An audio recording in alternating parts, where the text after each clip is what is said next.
La parole est maintenant à Monsieur Jacques Krabal pour le groupe radical, républicain, démocrate et progressiste.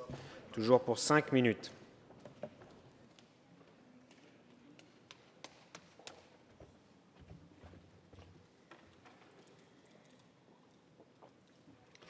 Monsieur le Président, Madame la Ministre, Madame le rapporteur, Monsieur le rapporteur, mes chers collègues, suite au succès de la CMP, nous sommes réunis aujourd'hui pour examiner en dernière lecture les propositions de loi rénovant les modalités d'inscription sur les listes électorales.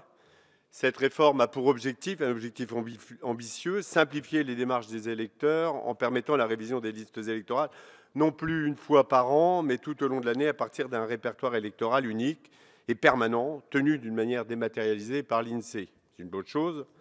La commission mixte paritaire a cependant retenu la position du Sénat visant à renforcer le rôle des nouvelles commissions de contrôle qui étudieront le recours administratif préalable obligatoirement formé par tout électeur contestant les décisions d'inscription et de radiation du maire. Comme le souhaitait notre Assemblée, ces commissions veilleront également à la régularité des listes électorales. Et pour assurer le bon déroulement de cette réforme, la commission mixte paritaire a jugé nécessaire de modifier le délai limite d'inscription sur les listes électorales. Ainsi, la réforme sera favorable pour nos habitants par rapport au droit en vigueur qui impose une inscription le 31 décembre de l'année précédente au plus tard. Enfin, l'ensemble de ce dispositif n'entrera en vigueur non pas aujourd'hui, non pas demain, mais bien après-demain pour les élections municipales de 2020. Pourquoi si tard? Que de travail, je regrette de le dire, et ce n'est absolument pas nos rapporteurs qui peuvent être en cause, pour des mesures qui, si elles sont importantes, demeurent bien en retrait de la volonté de favoriser le sursaut démocratique. Certes, si nous saluons le succès de cette CMP, encore une fois, le travail des rapporteurs, loin de moi de sombrer dans l'autosatisfaction, ce n'est pas pour ma part un outil de travail. Comment se réjouir de si peu et dans si longtemps? Cette avancée, mes chers collègues, montre bien les lourdeurs administratives qui, aujourd'hui, sont autant d'obstacles à pouvoir faire des réformes à mettre en œuvre rapidement. Il faut que nous en soyons bien conscients. Au-delà de ce qui est proposé, si ces mesures, et quand je dis ça, je n'ignore rien de ces difficultés administratives, de la nécessité du respect par rapport au contentieux électoral, puisque je suis maire depuis pas mal de temps, je mesure bien. Mais néanmoins, de tant de lourdeur pour si peu, ça me semble être quand même assez interpellant pour le fonctionnement de notre démocratie et le fonctionnement de notre Parlement. Si ces mesures sont utiles, permettront-elles d'endiguer la montée de l'abstention et de revitaliser la démocratie comme on le dit?